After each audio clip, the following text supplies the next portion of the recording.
Kool-Aid. Can you tell us about your artwork? I'm standing in front of it. Yeah. This is my friend Karina Marquez.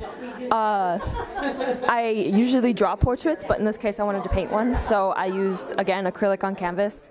I started off by just layering the background and then the black, and then I started building up skin tone and the hair. But the picture that she took was, the lighting was really weird, so I had to like edit some of the lighting and effects and make it look more like realistic. So this painting I used acrylic. It was a little hard because I didn't have the extender. I didn't have the paint extender, so it was really like globby and dry and hard to use, but I sort of made it work. And this is my entrance piece I used to get into art school. The prompt was there were just a couple words, and I couldn't figure out a correlation between any of them, and you had to use all of them to put them into one piece. And eventually I just figured out that the whole thing kind of encompassed like childhood.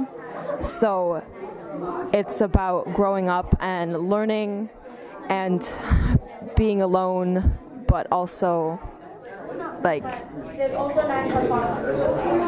raising yourself up from everything that can go wrong in life. Here with Katrina Zurips at the art show. Hello. Okay, so my Kingdom of the Ravine, it originally started off as just a small idea in my head. I'm just like, I want to make a ravine of dragons. And originally I was just going to make it a pencil drawing, but then I thought that I could use chalk pastels to give it more of a shaded in look, because I work better with chalk pastels since I used it a lot during the first semester. But I also used marker to fill in all the dragons and certain areas of the rest of it. This is the nightscape. For this one, I also used chalk pastels and markers.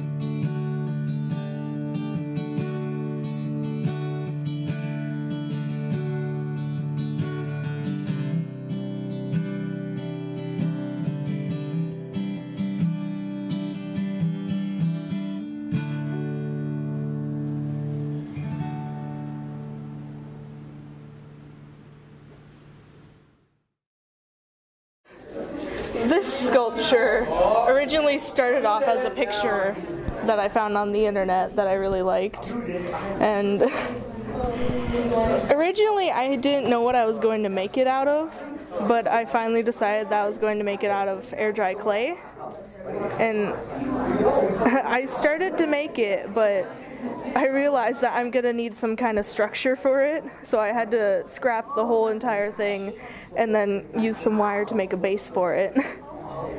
Once I got the full shape of the body done, though, I also had to use some, I'm trying to think of what it's called, some, I guess, thin sheets of plaster to make the clothes for him, because if I were to use the clay, it would be a little too heavy for him, and then he would just completely collapse. Now the wings, on the other hand, they're a completely different process.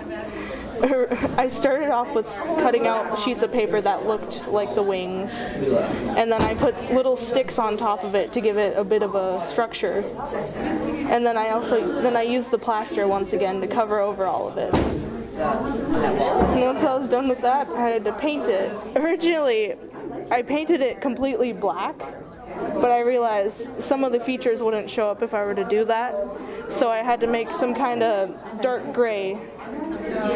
And during painting, I knocked off all of the fingers, so I had to use paint to stick them all back on. I almost didn't like the flower. What's his name? Just because his name is Vinny. This is Vince. He's a little snake. Well, an armed and a legged snake. He also comes from a picture that I found. They're kind of related in a way. And once again, I had to use wire to structure him. It was pretty easy to make him, and honestly, he was really fun to make. This is my boat I made. It's paper mache and paint, and yeah, its name is the Warrior Boat. I used cardboard for the motor, but when I tested it to float it, because I covered it with Mod Podge, the motor got a little ruined, so I had to tape it up a little bit because the cardboard doesn't last too long in water. So it floats, sits up straight in the water. It doesn't go forward or anything because it's like it doesn't have a motor. But yeah, that's about it. Oh, and I used the structure. The structure was metal. I mean wire. Yep. And then I taped it, and then I paper mached it. Yep. Oh, and I also made this too. This is my fish, and I made this out of paper mache too. Yeah, I kind of used some newspaper, taped her up a little bit. Put it on like a little base, and then I put some sand on it to make it look like the bottom. A little bit of seaweed, you know.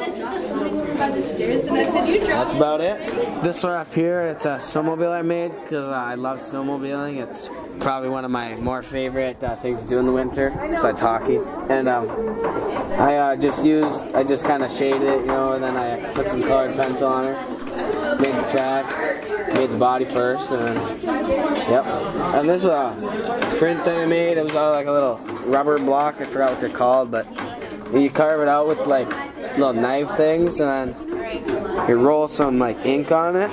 You put it on a piece of paper and you flatten her, and then you take the ink off. I mean the rubber sheet off or whatever it is, and kind of left with that. And I kind of cut a little green background for her, and I tossed her on the background. It turned out pretty good.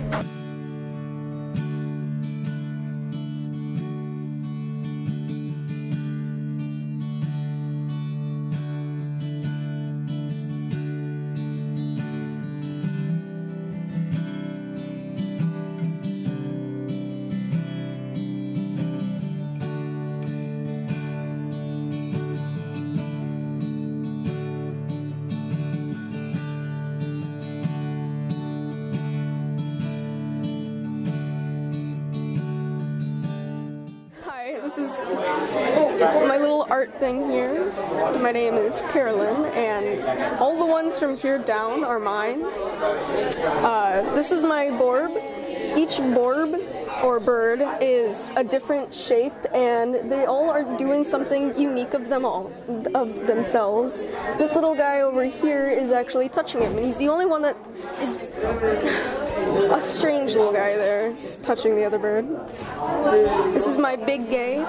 It has a bunch of different flags on it representing transsexual, pansexual, we have gay, we have bisexual, demisexual, asexual. I, at the moment, cannot remember this one, and I can't remember that one for the life of me. And this one's my mind, and it represents my depression and other things about what I go through in a way. Where the blue boxes represent like my self-hatred and sadness and just bad thoughts in general. And then the white squares are little things that bounce down and then attach onto me, which they begin to melt into me, giving me the feeling of nothingness. This is my fruit salad, and it represents society building their own little bowl to being able, as a structure, in its own little ocean, which is the blue. And this person down here is the only visible person, besides the little arms down here, all doing a thumbs up, but he cannot show any emotion other than, like, physical acts. So then the 3 bars here make it seem fine since they're white and they're just all pretty in the background, but it really represents that it's like a hidden kind of barrier there. This is my iceberg, and my friend Katrina gave me the name because I just asked her for a random name. And it was one that I just did, and I didn't really have much inspiration for it other than just messing around and just doing it. And these are my babies. These are my little boys. This is my little Harambe, my little flag.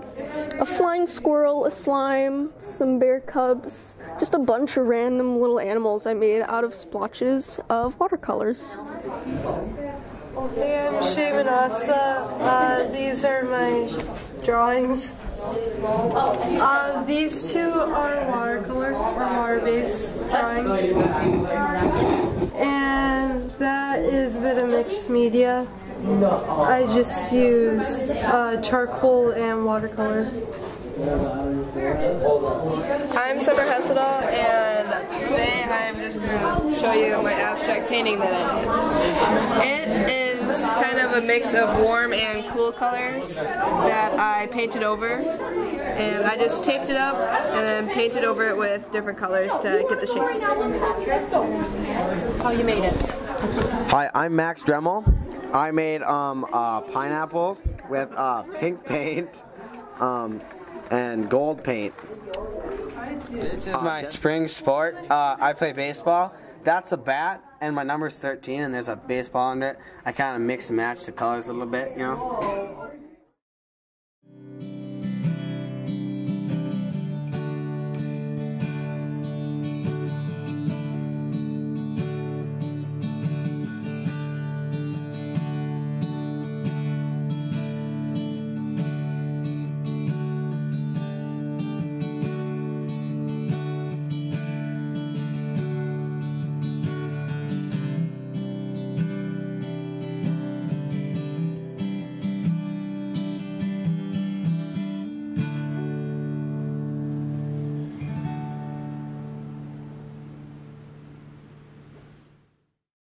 This is my snowmobile. It's a Arctic Cat Alpha 1. It's got a monorail in the back. That's why it's called the Alpha 1. I did a little ski delete kit on it. It was pretty good. It took me quite a while.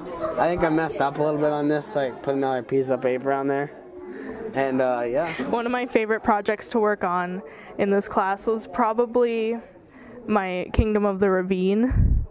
Just because it took so long and I put so much effort into it using my favorite animals that it makes me very happy.